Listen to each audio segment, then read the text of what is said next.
오늘 하루도 애쓴 당신 하루 수고하셨습니다. 이런저런 생각에 오늘도 잠 못 드는 그대를 위해 아주 재미있는 옛날 이야기를 가져왔어요.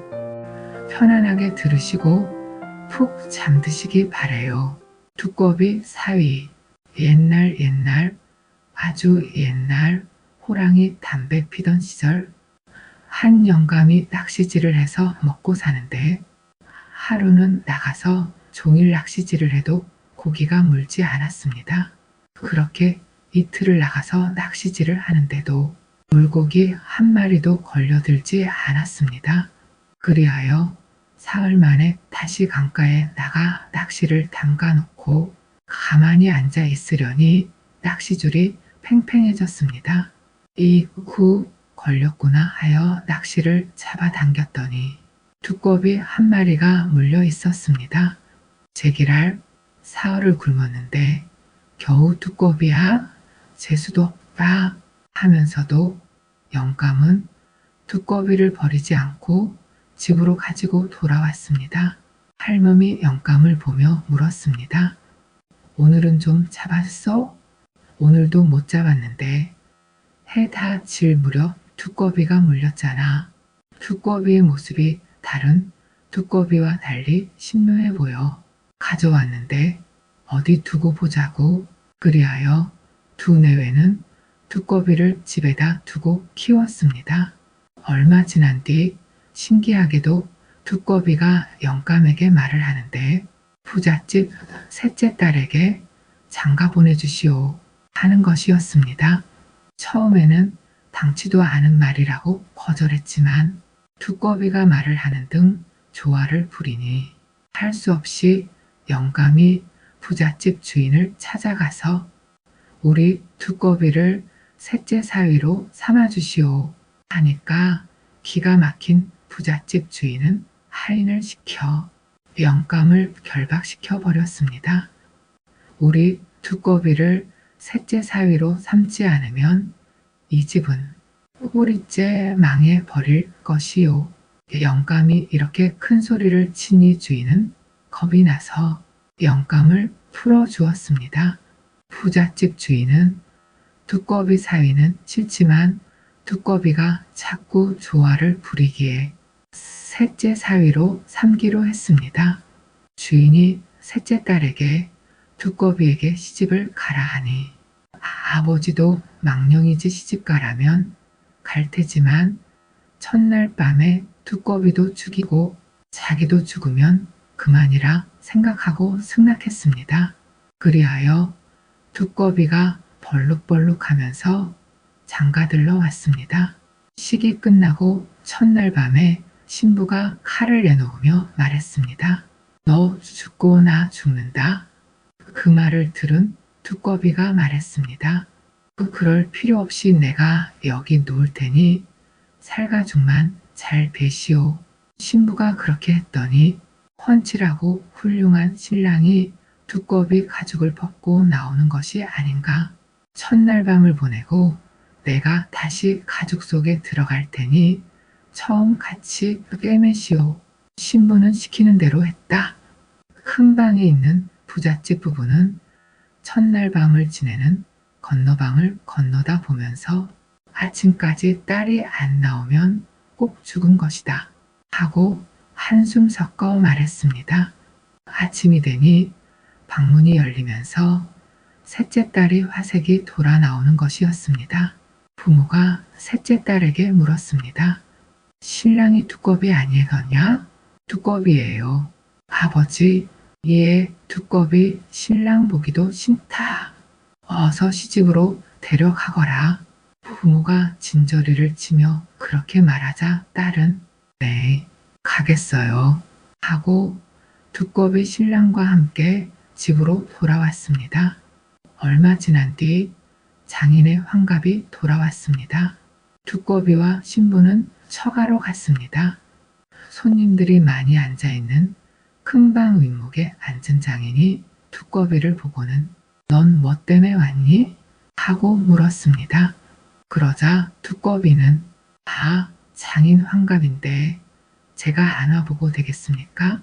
하였습니다. 그러자 손님들이 하하하 웃어댔습니다. 주인은 두꺼비 신랑이 더 부끄러워졌습니다.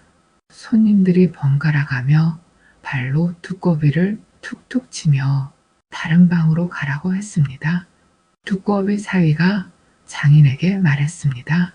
장인 환갑에 고기나 잡아올까요? 무슨 고길? 꿩이나 토끼나 돼지나 노루나 잡아오겠습니다. 아니, 네가 그걸 잡아? 네, 잡아올 테니 장인의 말을 빌려주시고 마부와 하인들을 함께 가게 해주십시오. 좋다 하고 장인은 하인과 마부를 불러 사냥 갈 준비를 시켰습니다. 두꺼비 신랑은 장인의 말을 타고 깊은 산속으로 들어갔습니다.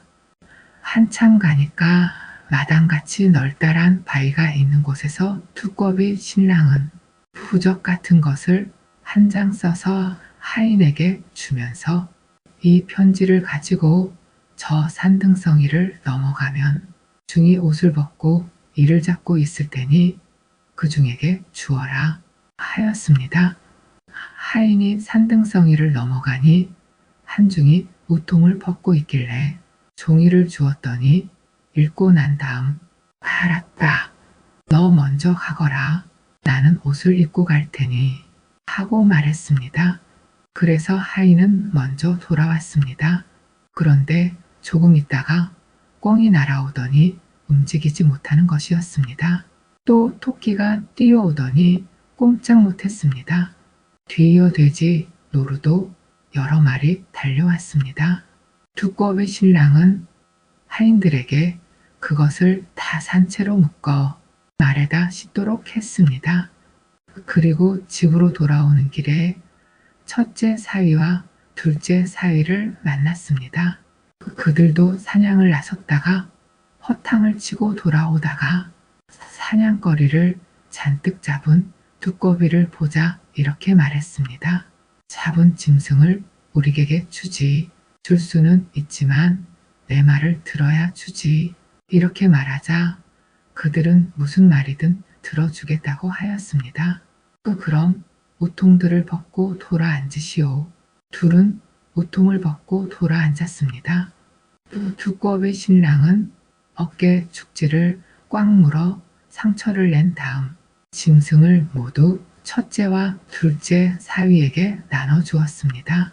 둘은 산 짐승을 모두 죽여서 자기들이 잡은 것처럼 가지고 처가로 갔습니다. 두꺼비가 빈손으로 돌아오니 사람들이 보라고 두꺼비가 잡긴 뭘 잡아 개코를 잡아 하고 비웃었습니다. 민망한 부잣집 주인은 두꺼비에게 그만 돌아가라고 했지만 두꺼비는 변죽좋게도 주저앉아 일어날 생각을 안 했습니다. 나도 장인 환갑 보러 왔는데 다 끝나야 가지요. 환갑 잔치가 끝나고 두꺼비 신랑은 신부를 앞세우고 집으로 돌아왔습니다. 집에 돌아온 두꺼비는 영감에게 나는 이제 가야 할 때가 왔습니다. 사실 나는 두꺼비가 아니고 옥황상제의 아들인데 너무 더워서 강에 내려와 목욕을 하고 있을 때 아버지의 낚시에 걸린 것입니다. 아버지 어머니가 팔자 고치려고 날 잡은 것입니다. 나는 지금부터 처가에 조금 다녀오겠습니다. 하고는 두꺼비 신랑은 처가로 갔습니다. 장인에게 첫째와 둘째 사위를 불러달라고 하니까 주인이 불러왔습니다. 두꺼비 신랑은 두 사위를 보고 지금 장인이 볼 수 있게 우통을 벗으시오 하니까 할 수 없이 옷을 벗었습니다. 그러자 상처가 보였습니다. 이 상처는 내가 문 상처요. 이 두 놈은 원래 내 부하인데 사냥은 이들이 한 게 아니고 내 것을 빼앗은 것이요. 너희들은 이제 여기 살 생각은 하지 마라. 두꺼비가 그렇게 말하고는 벌을 주자. 그 둘은 그 자리에서 도망가 버렸습니다. 두꺼비 신랑은 다시 집으로 돌아와 영감에게 말했습니다. 전 하늘로 올라갑니다. 여기 있는 뜰을 모두 논으로 만들어 줄 테니 아버지 어머니는 거기서 농사를 지어 오래오래 사십시오. 두꺼비 신랑은 허물을 벗고 난 뒤 동서남북에 사배를 하고 나서 앉으니 지금까지 청정하던 날이 벼랑간 번개불이 나고 안개가 자욱해지더니 뜰을 몽땅 들어 올렸습니다. 그러자 비가 마구 쏟아지는데 이틀 후에 비가 그치자 황폐했던 땅이 논이 되어 있었습니다. 그래서 돌로 경계를 삼고 어부 부부는 큰 부자가 되어 오래오래 잘 살았다고 합니다.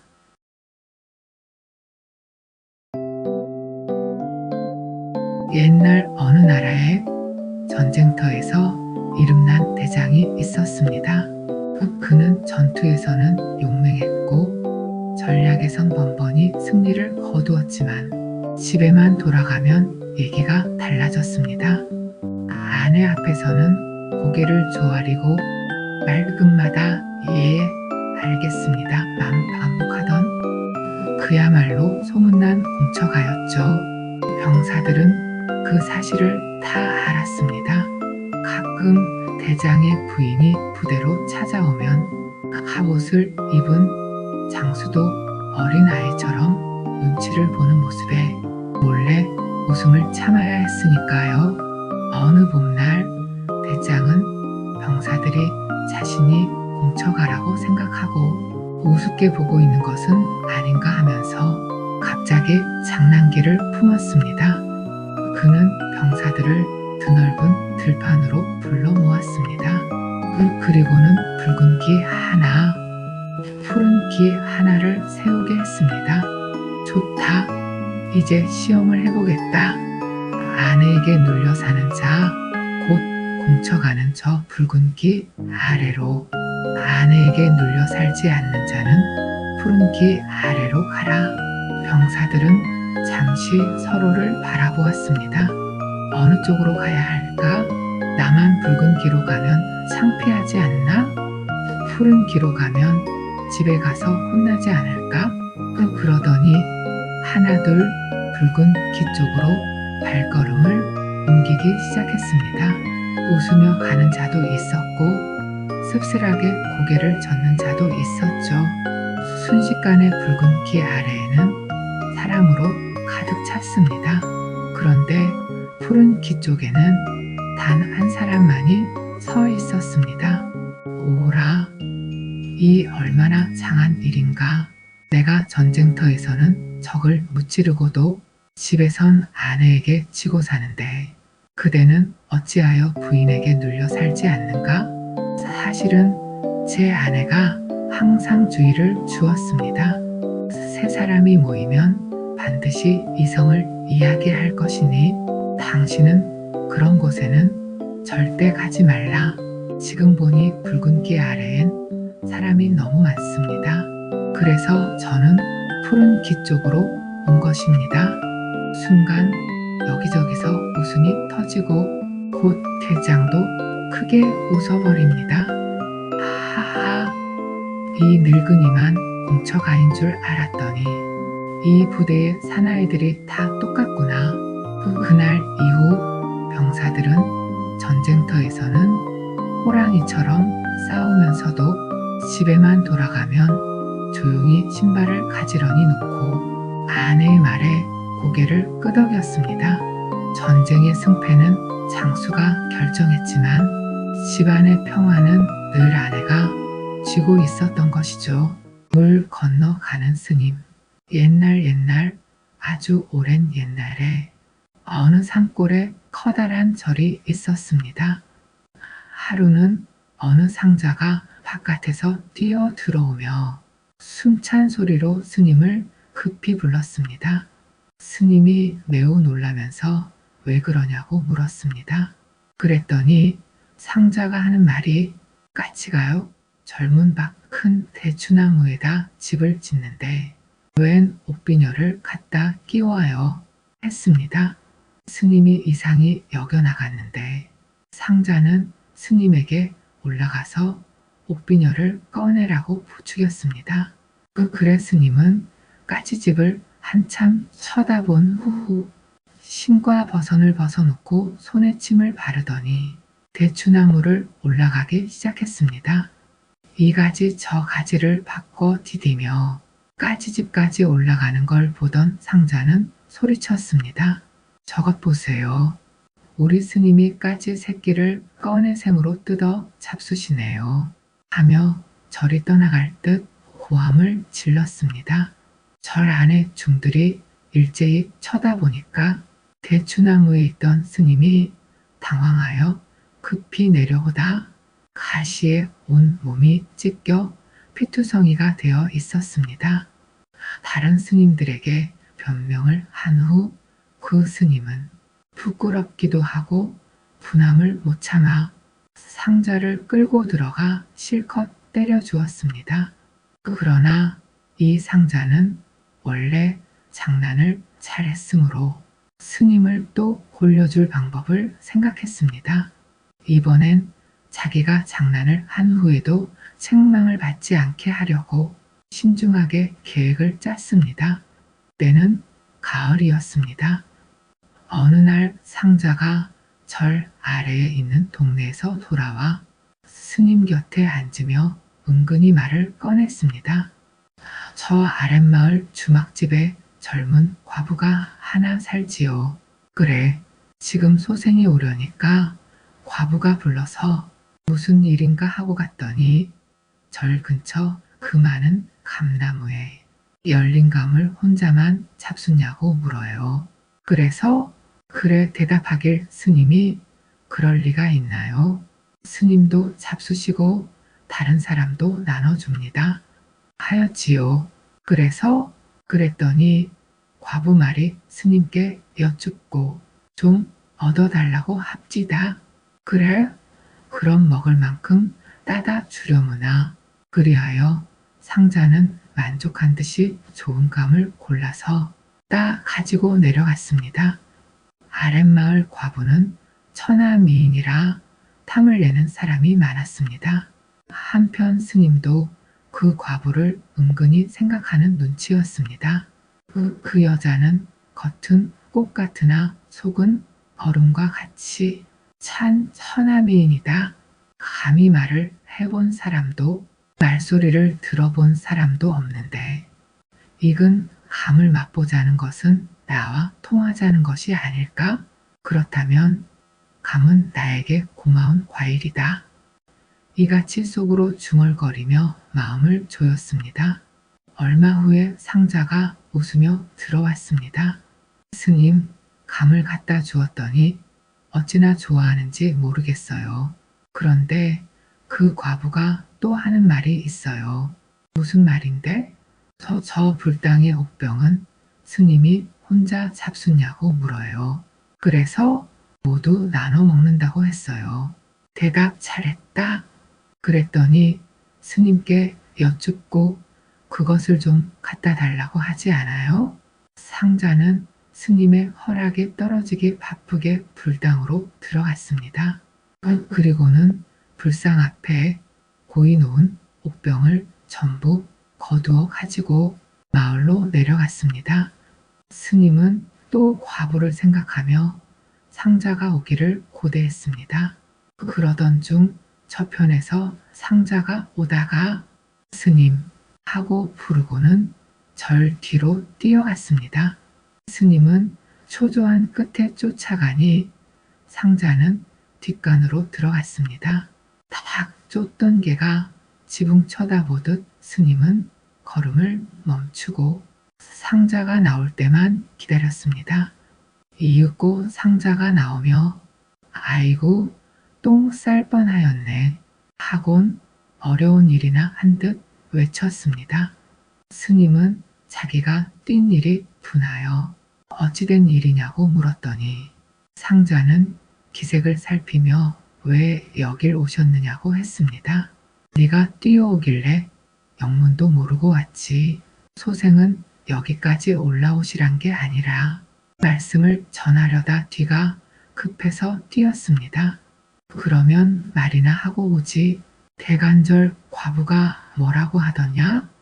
아이고, 과부 말씀하지도 마셔요. 제가 갔다가 맞아 죽을 뻔하였습니다. 예, 무슨 말인지 어서 해봐라. 하고 스님은 독촉을 하였습니다. 병을 갖다 놓고 얘기를 하려는데 과부의 아버지가 술이 취해서 작대기로 때리며 무슨 중놈이 고약한 짓을 하려고 이곳에 왔느냐고 하잖아요. 그럼 아무 말도 들을 겨를이 없었겠구나 하고 또 재차 물었습니다. 얻어맞고 뒷곁으로 뛰어오는데 과부가 쫓아오며 이틀 후에 오라고 했습니다만 다시는 못 가겠습니다. 맞아 죽으려고요? 스님은 후일에 다시 오란 말에 정신이 번쩍 나서 상자를 자기 방으로 데리고 들어가서 돈을 주고 달래며 호감을 사느라고 애를 썼습니다. 상자는 그날 돈을 많이 다 가지고 마을에 내려가 놀다 돌아와서 스님을 가만히 불렀습니다. 스님, 과부가 말하길 스님께 신세를 많이 졌다고 하면서 한번 조용한 곳에서 만나자고 해요. 그러니까 스님은 너무 기뻐 한참 생각하다가 어느 날 만나자고 하더냐? 모레 저녁에 스님더러 자리를 정하라고 하던데요. 그리하여 절 뒷방에다 장소를 정하고 상자는 마을로 내려가 과부에게 가서 소인이 본래 가슴앓이가 있는데 의원에게 보이니 안악내 신짝을 따뜻하게 해서 대면 낫는다기에 헌 신짝을 얻으러 왔습니다.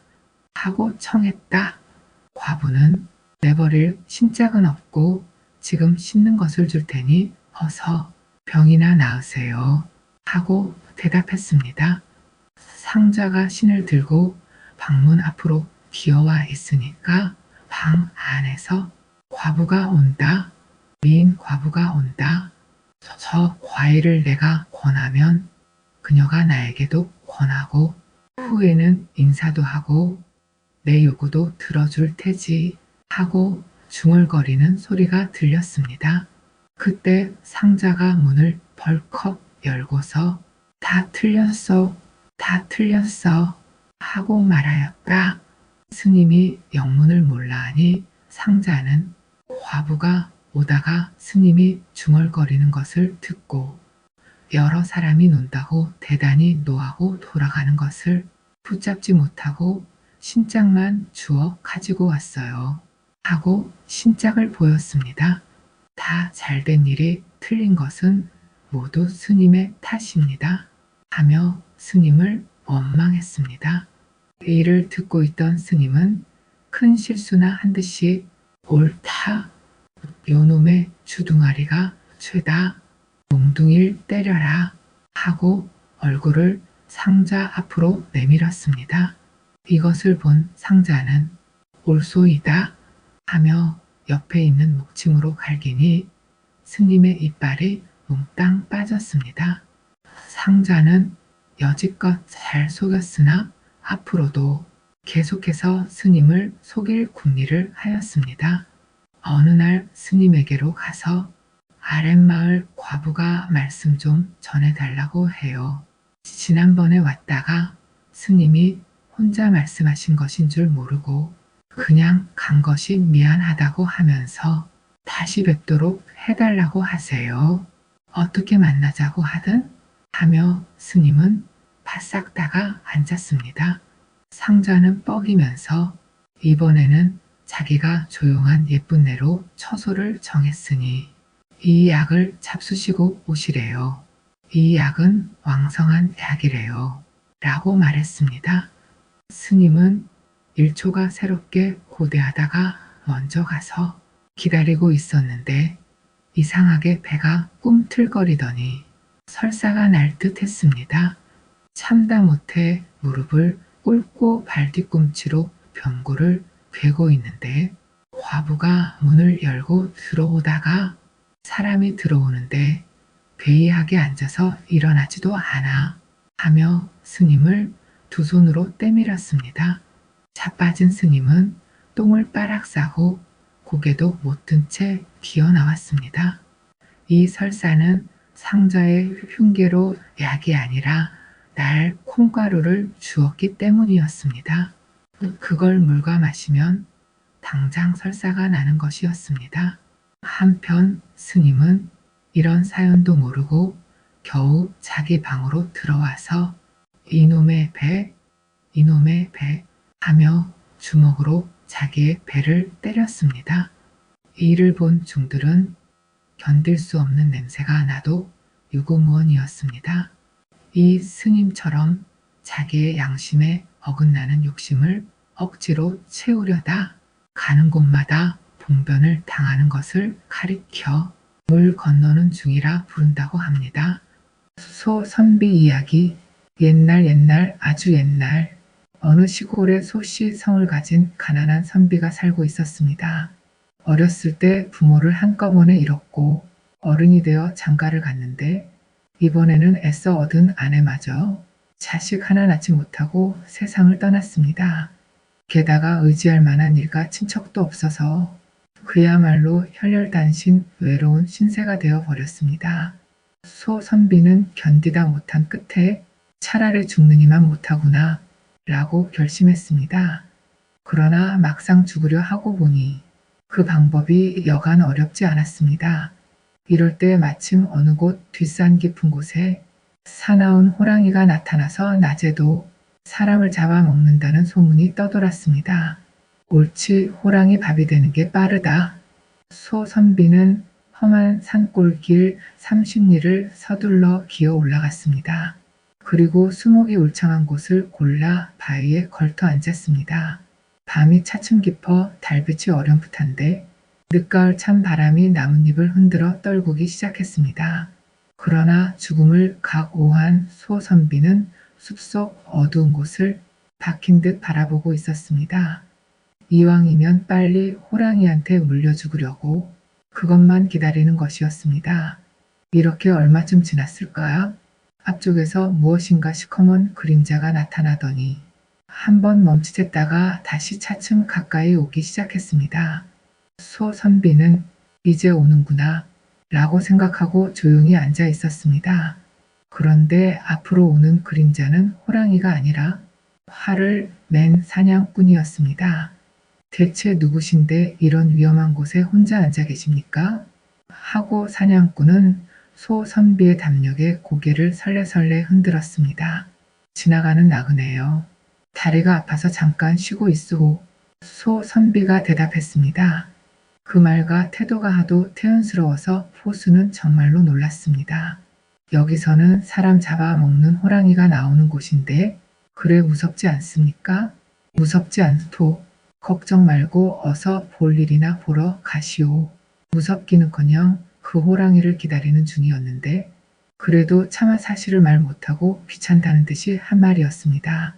그런데 사냥꾼은 소선비를 어떻게 보았는지 어깨에 메었던 총을 내려놓고 무릎을 꿇었습니다. 뵙자니 보통 분 같지는 않으십니다. 필시 어떤 신통한 재주를 가지셨거나 그렇지 않으면 천하의 장사이심이 분명합니다. 그렇게 알고 부탁드리니 제발 저를 도와주십시오. 대체 무슨 일을 도우란 말이오? 상대의 태도가 갑자기 변했기 때문에 소선비는 어리둥절했습니다. 다름이 아니라 저는 이 고을에서도 이름 있는 포수입니다. 그런데 오늘은 그 호랑이를 꼭 잡아다가 관가에 바쳐야 하는 날입니다. 제가 숲에 들어가서 호랑이를 이쪽으로 몰아낼 터이니 다음은 이렇게 저렇게 해주십시오. 하고 사냥꾼은 손짓으로 호랑이를 도망가지 못하게 해달라는 신용을 해 보였습니다. 그리고는 소선비의 대답도 듣지 않고 산 위로 달려 올라갔습니다. 일 자체는 우습고 맹랑해졌습니다. 그러나 소선비는 오히려 잘됐다는 생각을 했습니다. 사냥꾼이 호랑이를 몰아오게 되면 그만큼 빨리 죽을 수 있기 때문입니다. 그래서 더욱 태연하게 앉아있노라니까. 갑자기 저만치 보이는 숲에서 어흥 하는 소리가 났습니다. 그리고는 바로 황소보다 커 보이는 호랑이 한 마리가 바람을 일으키며 이쪽으로 내달아 오는 것이었습니다. 소 선비는 죽음의 순간으로 여기고 눈을 꼭 감았습니다. 그러나 의당 와야 할 그 순간은 오지 않았습니다. 바로 코앞까지 불어 닥친 바람기를 느끼기는 했지만 그 다음 아무런 기척도 나지 않았던 것이었습니다. 해괴한 일이다. 소 선비는 이렇게 중얼거리며 눈을 떴습니다. 순간 참말이지 해괴한 일이 눈앞에 벌어지고 있었습니다. 원래 소 선비가 앉은 바위 밑에는 아름드리 나무가 두 그루 서로 얽히듯이 서 있었습니다. 그런데 호랑이는 그 좁디 좁은 나무 틈바구니에 뛰어들어 허리가 꽉 끼어져서 옴싹달싹 못하고 있었던 것이었습니다. 소 선비가 그 꼴을 발견했을 때 호랑이는 무서운 비명을 지르며 힘을 다하여 몸부림쳤습니다. 그러나 육중한 나무만 흔들릴 뿐 몸은 여간에서 빠지지 않았습니다. 게다가 호랑이는 새끼를 베었는지 나무 틈에 끼인 배가 앞뒤로 유난히 부풀어 올라와 더욱 고통스러운 모양이었습니다. 소 선비는 기가 막히고 일변 또 우스운 생각도 들어 마음 놓고 앞으로 다가갔습니다. 이때 호랑이는 고개를 한번 크게 흔들더니 제 힘에 지쳤는지 축 늘어져 버렸습니다. 소 선비는 잠시 망설이다가 칡덩굴을 부지런히 뜯어 밧줄을 꼬았습니다. 그것을 호랑이의 목에 칭칭 동여 맨 다음 이번에는 굵직한 작대기를 구하여 나무 사이에 끼어 힘껏 비틀었습니다. 여간 힘든 일이 아니었습니다. 하지만 약간 틈이 생기자 정신을 차린 호랑이도 최후의 힘을 다하여 몸부림쳤습니다. 이리하여 간신히 빠져나오게 되었습니다. 그러나 이미 힘이 빠져 기진맥진해지고 칡덩굴이 온몸을 감고 있어 호랑이는 그 자리에 엎드려 숨만 거칠게 헐떡였습니다. 보면 마치 소 선비에게 고삐를 잡힌 소처럼 양순하기 짝이 없었습니다. 바로 이때 앞쪽 숲에서 사냥꾼이 뛰어왔습니다. 사냥꾼은 이 모습을 보더니 휘둥그레져서 말도 못하다가 이내 꿇어 앉아 저를 꾸벅했습니다. 역시 저의 짐작이 맞았습니다. 참으로 놀라우신 분입니다. 저도 실상 힘 꽤나 쓰는 사람으로 유명합니다마는 호랑이를 이렇게 사로잡을 수는 없었습니다. 아니 생전 보지도 듣지도 못하였습니다. 오늘부터 스승님으로 모시겠습니다. 사냥꾼은 소 선비가 말할 여유도 주지 않고 혼자 사무치 걸렸습니다. 그리고 다시 한번 큰 절을 했습니다. 이렇게 해서 잡은 호랑이를 그 자리에서 죽인 사냥꾼은 가죽을 벗겨 가지고 소 선비와 함께 우선 산 밑 주막으로 내려갔습니다. 그러나 소 선비는 사냥꾼이 식사 준비를 시키는 동안 몰래 달아나듯이 주막에서 빠져나왔습니다. 아, 나는 죽을 팔자도 못 되는가 보다. 한탄하며 집으로 힘없이 돌아왔던 것이었습니다. 한번 죽으려다 묘한 일로 뜻을 이루지 못한 소 선비는 그 후 여러 날을 굶주리며 지냈습니다. 그러다가 문득 한 가지 일이 생각났습니다. 그렇구나. 이웃 고을 아무데에 사는 곽 부자가 실은 우리 조상 때부터 대물려 내려오던 종이다. 마침 그의 종문서가 있으니 그걸 갖고 가서 5,000냥쯤 받고 돌려주면 형편이 펼 것이다. 그러나 이 생각은 잘못이었습니다. 원래 곽 부자는 주인 소 선비의 집을 도망쳐 달아난 종이었고 또 어떻게 유행으로 부자가 되었지만 한 번도 옛 주인 집을 찾아간 적이 없는 고약한 인간이었던 것이었습니다. 아니나 다를까 곽 부자는 소 선비의 요구를 코웃음으로 거절했습니다. 몇십 리기를 고생하여 찾아온 전날의 주인인데 식사 대접도 않고 내쫓아 버렸습니다. 그뿐만 아니라 곽 부자는 앞으로 종문서를 가지고 무슨 때를 쓸지 모른다. 차라리 누굴 시켜 죽여 버려야겠다. 하고 끔찍한 생각까지 했습니다. 이리하여 곽 부자는 며칠 후 힘센 불안당 10명을 몰래 사들였습니다. 아무개는 실상 우리 부친을 죽인 원수다. 한 사람 앞에 100냥씩 줄 터이니 쥐도 새도 모르게 없애버려라. 그 말을 믿은 불안당들은 어느 날 밤 소 선비네 집에 몰려갔습니다. 아닌 밤중에 칼, 몽둥이를 든 불안당 떼의 습격을 받은 소 선비는 조금도 당황하지 않았습니다. 진작부터 죽으려고 하던 사람입니다. 따라서 소 선비는 오히려 잘 되었다는 생각을 했는지도 모릅니다. 어쨌든 소 선비가 너무도 태연한 모습을 보였기 때문에 불안당들은 한때 헛기운이 빠질 만큼 어리둥절했습니다. 마침 한패 중에서 몸집이 우람한 사람이 깜짝 놀라더니 소 선비 앞에 무릎을 꿇었습니다. 스승님, 이게 어쩐 일입니까? 소 선비가 자세히 보았더니 다른 사람이 아니라 호랑이를 잡던 그날의 사냥꾼이었습니다. 이렇게 된 이상일은 갑자기 전혀 딴 방향으로 변할 수밖에 없었습니다. 우선 사실을 알게 된 사냥꾼이 그제야 곽부자한테 속은 줄 알고 당장 여러 사람한테 너희는 모르지만 이분이 바로 호랑이를 사로잡은 나의 스승이시다 하고 불안당들을 재촉하여 곽부자 집으로 달려갔습니다.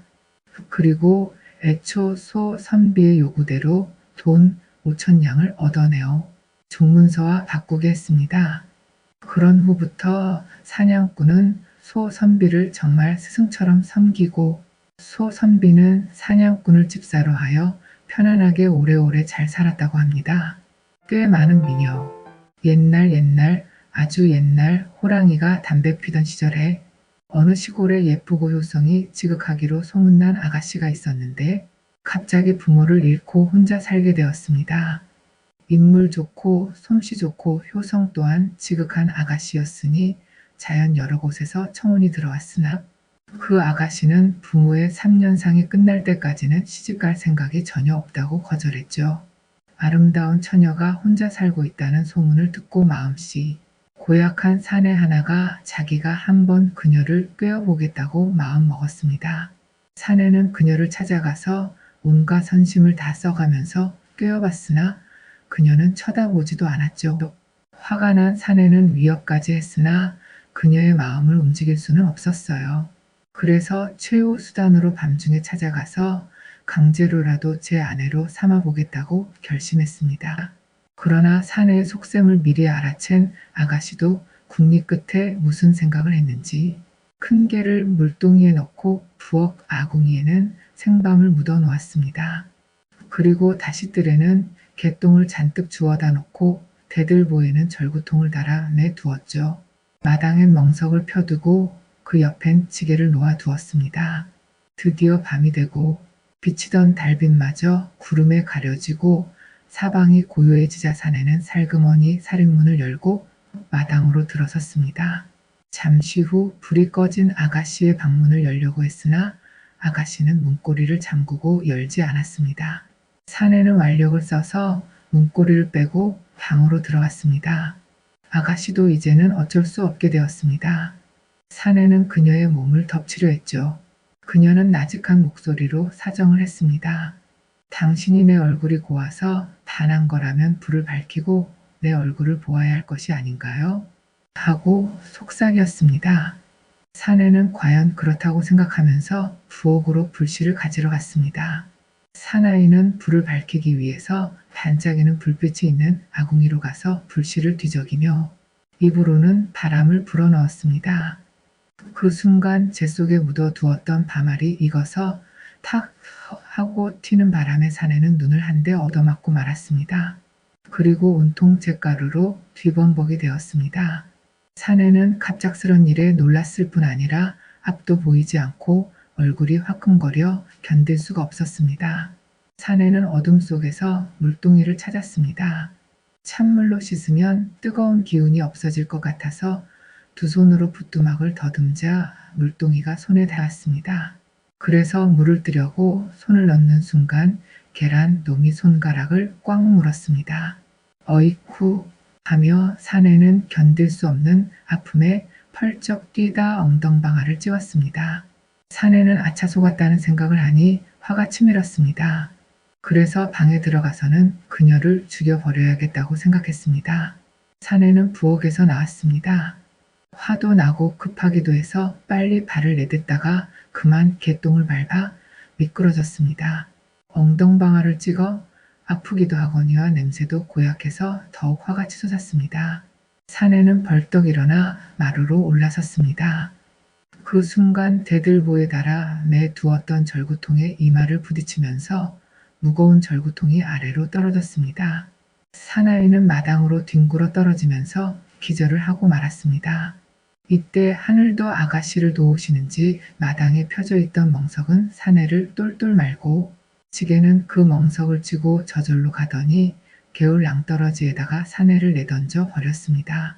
이렇게 해서 그 아름다운 아가씨는 화를 면하고 부모의 3년상이 끝난 다음 양반집 도련님에게 시집가서 아들, 딸 많이 낳고 잘 살았다고 합니다. 길은 자식이 낳은 자식보다 낫다. 옛날에 어느 마을에 조부자가 살고 있었습니다. 슬아의 딸 셋을 두고 행복하게 살았는데 단지 아들이 없다는 것이 가슴 아픈 일이었습니다. 어느 날 조부자는 이웃 마을에 일이 있어 갔다 오는 길에 거지 꼬르란 사내아이 하나를 데리고 왔습니다. 조부자는 이 아이를 자식 삼아 머슴 삼아 키웠습니다. 그럭저럭 세월이 지나 조부자는 딸 셋을 모두 시집을 보내게 되었습니다. 그리고 데리고 온 아이도 어느덧 성장하여 장가들 나이가 되었습니다.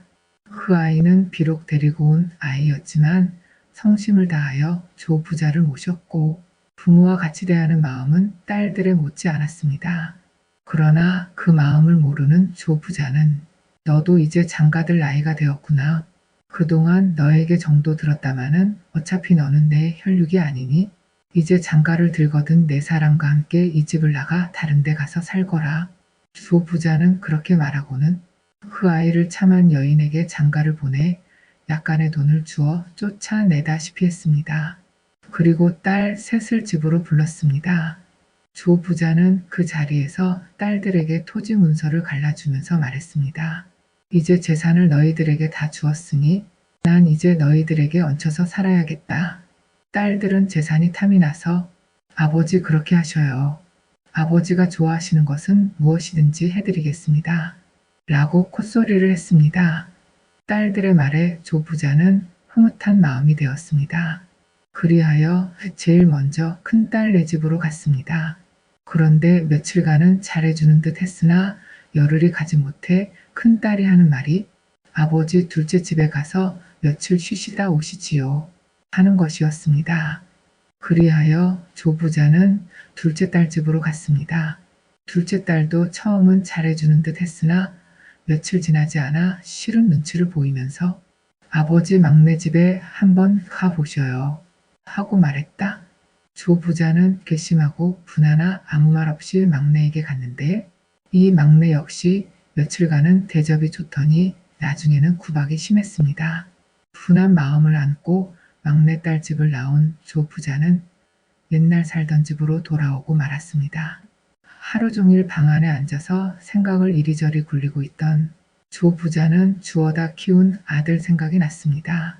지금 와 생각하니 양아들의 마음씀이 지극하였음을 깨달았고 충분히 돈을 주지 않아 지금은 어디 가서 얼마나 고생을 하며 살까 생각하니 자기의 잘못이 뉘우쳐지기도 했습니다. 그러다가 불효한 딸들에게 준 땅을 찾아 고생하는 양아들에게 주어야겠다고 생각하였으나 딸들이 쉽게 땅을 내놓지 않을 것이라 생각하였습니다. 그래서 인편으로 딸 셋에게 다음과 같은 내용의 편지를 보냈습니다. 딸들아 보아라. 내가 전에 너희에게 준 토지는 공평하게 나누어 주지 못했다. 허둥지둥 나누어 주다 보니 좋은 땅, 나쁜 땅이 서로 공평하게 되지 못했다. 그러니 공평하게 다시 나누어 줄 터이니 모일까지 꼭 오너라. 누구 땅이 좋은 것인지 나쁜 것인지는 보아야 알겠다. 아비의 말을 어기는 일 없이 꼭 오너라. 딸들은 그 편지를 받은 즉시 자기 것이 나쁘게 돌아온 것이 아닌가 하고 날짜를 어기는 일 없이 토지 문서를 가지고 부랴부랴 달려왔습니다. 그래서 조부자는 토지 문서를 내놓으라고 하였습니다. 딸들이 내놓은 토지 문서를 받아주자 그때서야 조부자는 딸들을 향하여 일장호령을 하였습니다. 당장 너희들 집으로 가거라. 꼴도 보기 싫다. 아비 밥 해주는 것이 그리도 아깝고 싫더냐. 꼴도 보기 싫으니 얼른 가거라. 조 부자는 이렇게 호령하여 딸들을 쫓아버렸습니다. 조 부자는 토지 문서를 싸서 괴나리 보침을 꾸려 아들을 찾아 정처 없이 방랑의 길을 떠났습니다. 오늘은 이 고을, 내일은 저 고을, 이럭저럭 돌아다니기를 한 달여 했습니다. 옷은 남루해지고 얼굴은 헬쓱하게 변했습니다. 그러나 조 부자는 꼭 찾을 수 있을 것이라는 기대감 속에 피곤한 줄도 모르고 계속 찾아다녔습니다.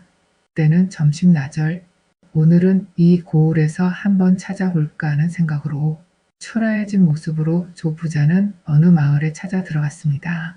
그런데 동네에서 얼마 가지 않아 웬 젊은 안악이 물동이를 이고 나오다 거짓골을 하고 있는 조 부자를 보고도 반갑고 놀라워하며 아버님 아니십니까? 하고 반색을 하는 것이었습니다. 그 안악은 며느리가 틀림없었습니다. 얘야, 이 마을에 사느냐? 나는 너희들을 만나기 위해 한 달 이상이나 너희들을 찾아 헤맸구나. 며느리는 조 부자를 집으로 모시고 가서 목욕을 시키고 옷을 갈아입혔습니다. 얘야, 아범은 어디 갔느냐? 이에 아버님, 산에 나무하러 왔습니다. 여기에 누워있는 아기는 아들이냐, 딸이냐? 이에 아버님, 아들입니다. 곧 돌이 다가옵니다. 고놈 똑똑하게 생겼구나. 이제 손자를 봤으니 죽어도 한이 없다. 아버님, 무슨 말씀을 그렇게 하셔요. 오래오래 사셔야지요. 하고 며느리는 말했다. 아버님, 진지를 해 올릴 테니 잠깐만 참으시고 기다리셔요. 그리고 며느리는 밥을 하기 위해 물을 길러 물동이를 이고 나갔다. 그 사이 조 부자는 손자 옆에 누워있다가 피곤함을 이기지 못하고 깜빡 잠이 들었습니다. 잠결에 이상한 소리가 들리는 듯하여 눈을 떠보니 손자가 언제 일어나 기어갔는지 화로에 엎어져 죽어있지 않는가? 아차 장차 이 일을 어이하리. 어쩔 줄 모르고 있을 때 며느리가 돌아오는 기척이 들렸습니다. 에라 모르겠다. 누워 자는 신용이나 하자. 당황한 조 부자는 손자를 그대로 두고 누워 자는 척했습니다. 그리고 조금 있다가 며느리가 방문을 열고 들어오는 기척이 나고 얼마 후 다시 나가는 기척이 들렸습니다. 그때 조 부자는 화로 쪽을 다시 보았는데 죽은 손자의 시체가 없어졌습니다. 이윽고 아들이 돌아오는지 대문 앞에서 이제 오십니까? 많이 시장하시지요? 하는 소리가 들렸습니다. 그리고 아버님이 오셨습니다. 뭐라고? 아버님이 오셨어? 언제? 빨리 뵈야지. 하는 소리가 들렸습니다. 그리고 뒤이어 여보 잠깐만 할 말이 있어요. 하는 소리가 들렸다. 그러더니 삽들고 나가는 기척이 들렸습니다. 영감은 사건의 진상을 알고 있기 때문에 자신도 모르는 사이에 그 효성스러움에 감동하여 눈물이 핑 돌았습니다. 그리고 얼마 후 아들과 며느리가 돌아왔습니다. 아들은 방 안에 들어와서 아버님 오랫동안 찾아가 뵙지 못한 불효자가 문 안 올립니다. 하고 넙죽이 절을 했습니다. 오냐, 그동안 고생이 많았지. 그런데 며느라, 손자가 어디 갔니요? 하고 넌지시 물어보았습니다. 그때 며느리는 다음과 같이 말했습니다. 이에 아버님 주무시는데 시끄러울까 봐서 옆집 애에게 업혀 놀러 보냈습니다. 조 부자는 그때서야 나는 다 알고 있으니 자초지종을 말하여라. 아들과 며느리는 손자가 죽어서 뒷산에 묻고 왔다고 사실을 말해 주었습니다. 너무 걱정 마십시오. 자식은 또 나올 수 있으니 10년 놓으십시오. 너희들의 효성에 나는 고개를 들 수가 없구나. 손자가 죽은 것은 내 불찰도 있느니라. 아버님, 그런 말씀 마십시오.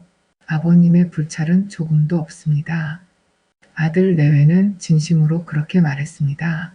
너희들의 효성은 참으로 갸륵하구나. 이처럼 효성스러운 너희들을 내가 낳은 자식이 아니라 해서 구박한 걸 용서해 주기 바란다. 너희들의 그 효성의 보답으로 여기 나의 전 재산을 준다. 조 부자는 그렇게 말하고는 토지 문서를 내주었습니다. 그러나 아들 내외는 극구사양하며 받지 않았다. 조금도 미안하게 생각할 필요는 없다. 내가 여기서 살다가 죽을 것이니 나를 봉양하는 대가라 치고 받아주어라. 그러나 아들은 재산이 없어도 나를 길러주신 부친인데 마땅히 모셔야지요. 하고 말했습니다. 오, 고맙구나. 그러나 제발 받아다오. 하고 사정하다시피 주었습니다. 그 후 조 부자는 양아들의 효성 속에 행복하게 여생을 보냈으며 양아들의 효성에 하늘도 감동한 탓인지 손자 손녀들이 많이 태어나 행복하고 부유하게 오래오래 잘 살았다고 합니다. 땅 속의 백금 항아리. 옛날 아주 옛날 호랑이 담배 피던 시절에 김씨 성을 가진 어진 재상이 있었습니다. 그런데 이 재상은 젊었을 때에는 집안이 가난하여 어떤 절에서 가까스로 끼니를 때우며 글 공부를 해야 했었습니다. 그런데 그 절 뒤에는 늙은 회화나무가 한 그루 있어서 마치 큰 우산처럼 들이우고 있었습니다. 김선비는 이 회화나무 그늘에서 때때로 피곤한 몸을 풀었습니다. 그런데 하루는 지팡이로 땅을 두드렸더니 뜻밖에도 거기서 괴상한 소리가 울려나왔습니다. 순간 이상한 생각이 들었습니다. 혹시 무엇인가 귀한 게 묻혀있지 않을까? 김선비는 무의식 중에 흙을 조금씩 긁어냈습니다.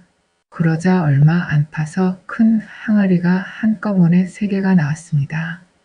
항아리 속에는 또 뜻밖에도 백금이 그득그득 담겨 있었습니다. 이것 봐라. 저도 모르게 놀랐지만 그러나 무슨 생각에선지 얼른 흙으로 전처럼 묻어놓고 부랴부랴 돌아왔습니다. 이런 일이 있은 후에도 그는 이 일에 관하여 누구에게도 말을 하지 않았습니다. 그 후 몇 달이 지났습니다. 선비는 공부를 마치고 그 백금 항아리를 그대로 둔 채 집으로 돌아왔습니다. 그런데 그 절에 스님이 찾아왔습니다. 뜻하지 않게 화재가 나서 절이 모두 타버렸습니다. 그러니까 스님은 절을 재건하려고 이렇게 부조를 얻으러 다니는 중이었던 것이었습니다. 이 말을 들은 김선비는 문득 회화나무 밑에 묻힌 새 항아리의 백금을 생각하고 나는 가난하기 때문에 절에서 신세를 많이 졌으면서도 오래도록 갚지를 못하였소. 그러나 이제 백금 새 항아리를 부조할 생각인데 어떻겠습니까? 하고 말했습니다. 스님은 벌린 입을 다물지 못했습니다. 말할 것도 없이 너무도 엄청난 말이었기 때문입니다. 혹시 농담이 아닐까? 스님은 이런 의심도 들었지만 차마 그렇게 말할 수도 없어 멍하니 쳐다보기만 하였습니다. 김선비는 상관 않고 자기가 할 말을 계속하였습니다. 절 뒤 회화나무 밑에서 일찍이 백금 새 항아리를 발견하여 그대로 묻어둔 일이 있소. 어서 그것을 가지고 절을 다시 짓도록 하오. 스님은 반신반의하면서도 절에 돌아와 회화나무 밑을 파보았습니다. 파본 결과 과연 백금 새 항아리가 나왔습니다. 과연 그분은 천인이구나. 크게 감동한 스님은 그 길로 다시 김선비를 찾아갔습니다. 이 금은 절을 짓고도 남습니다. 바라건대 반을 가져다 바치겠으니 받아주십시오. 그러나 김선비는 웃으며 머리를 가로저었습니다. 내가 돈에 욕심이 있었으면 이미 모두 가졌을 것이지 그대들에게 쓰도록 하였겠고 어서 모두 가져다가 한 푼도 헛되게 쓰지 말고 전보다 훌륭한 절을 지으시오. 스님은 감지덕지하여 어찌할 바를 몰랐습니다. 이에 분부대로 하겠습니다. 다만 절을 짓는 데에 소비한 금액은 하나도 빼놓지 않고 낱낱이 적어서 그날 나에게 알리도록 하오. 스님은 물론 이 말을 거절할 리가 없었습니다. 이날부터 불타버린 절의 재건 공사가 거창하게 시작되었습니다. 절을 지을 때 스님들은 소용되는 돈의 금액을 일일이 적어 바쳤습니다. 따라서 돈은 꼭 쓸 때에만 쓰고 또 재료는 좋고 값싼 것을 골라 사들였습니다. 이리하여 100여 칸의 새로운 절이 훌륭하게 세워졌습니다. 돈은 생각보다 훨씬 덜 들어 아직도 한 항아리 이상이 남아 돌았습니다. 이 남은 돈으로는 다시 좋은 전답을 사들여 절의 논밭으로 삼았습니다. 이리하여 산속의 작은 절이었던 그 절은 다른 유서 깊은 큰절에 못지않게 웅장하고 부유하게 변했습니다. 김선비는 그 이듬해 봄, 오래도록 낙방만 해 오던 서울의 큰 과거에 보기 좋게 장원으로 급제했습니다. 사람들은 김선비가 저를 재건해준 때문에 부처님의 은공을 입었다고 칭송을 마지 않았습니다. 김선비는 벼슬에 올라간 다음에는 근실하고 청렴한 관원으로 이름을 떨쳤습니다. 그리고 차츰 큰 고을의 원과 관찰사를 지내며 벼슬이 자꾸만 높아졌습니다. 김선비는 처음 벼슬을 할 때부터 받은 나라의 복록은 그 금액이 많고 적고 간에 모두 일일이 책에 적어 두었습니다. 또 웬만큼 금액이 높아진 후에는 옛날에 절을 지을 때 적어 두었던 금액과 비교해 보곤 했습니다. 다시 말해서 애초 절 뒤에서 얻은 새 항아리 백금이 액수와 맞춰 보았던 것이었습니다. 이렇게 10여 년이 지났습니다. 나라에서는 이 김선비에게 과연 정승의 높은 자리를 주게 되었습니다.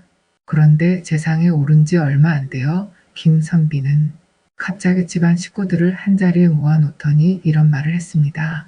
내가 벼슬을 해온 지도 벌써 오래되었다. 그동안 위로 임금의 보살피심과 아래로 백성의 순종함을 힘입어 큰 실수 없이 오늘에 이르렀다. 이제는 위로 임금 한 분만 모시는 정승자리마저 하게 되었다. 그러나 나는 원래 뜻하던 바가 이로써 이루어졌기에 오늘로써 벼슬에서 물러날 생각이다. 뜻밖의 말이라 가족들은 모두 깜짝 놀랐습니다. 그러나 다음과 같은 이야기를 듣고 오히려 커다란 감동을 받았다. 이제까지 말을 안 했지만 나는 아무에 아무달 아무날 절 뒤에서 수십만 금을 얻었다. 그러나 사람이 까닭없이 분에 넘는 재물을 얻는 것은 아무리 하늘이 내리는 복일지라도 자칫 큰 재앙이 근원이 되기 쉬운 법이다. 그래서 마침 절에 제 건에 쓰게 하고 그 후 나라의 녹을 받을 때마다 그 금액을 낱낱이 적어 두었는데 이제 꼭 그때 얻은 항아리의 금과 같은 만큼이 되었다. 그래서 하늘의 복과 나의 노력이 일치되었다고 여긴 것이다. 다시 말해서 이제는 내가 원래 지녀야 할 복이 다 찬 셈이니 그 이상 무엇을 더 바라겠느냐. 재상은 그 후 한적한 시골에 들어앉아 여생을 편안히 보냈다고 합니다. 하루 수고하신 그대 옛날 이야기를 듣고 편안해지셨나요? 다음에도 편안하고 재미있는 이야기 가지고 올게요. 잘 자요.